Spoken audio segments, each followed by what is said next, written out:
大家好，我是小菜花，今天和大家分享怎么做都好吃的丝瓜。给丝瓜削皮。丝瓜的营养价值很高，还清热解暑，夏天一定要多吃。丝瓜去好皮，洗干净，去掉丝瓜的头尾，接着把丝瓜切成3-4段，再把丝瓜切成条状，或者把丝瓜切成自己喜欢的形状。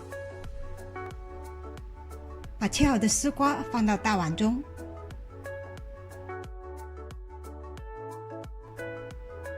放进1小勺盐，捉匀，腌制出水。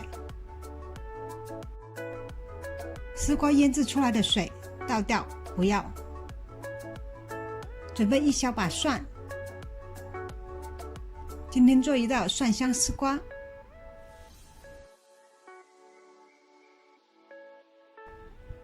把蒜压扁，再切碎，把切好的蒜末放到一个小碗里，接着倒入些生抽，再倒入些蚝油，紧接着倒入半碗清水，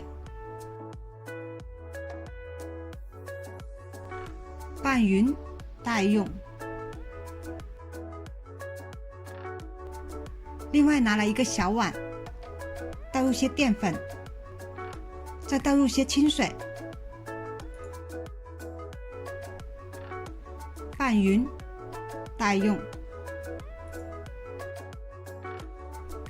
热锅不要放油，倒入腌制好的丝瓜，不停地翻炒片刻，炒干丝瓜表面的水分，然后再倒入适量油，大火翻炒几下，再把刚才调好的蒜调味汁倒进来，翻拌均匀。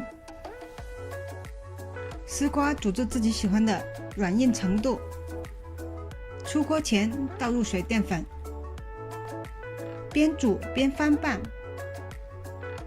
我个人喜欢汤汁拌饭，喜欢汁稍微多点，煮至汤汁浓稠亮透就可以关火了。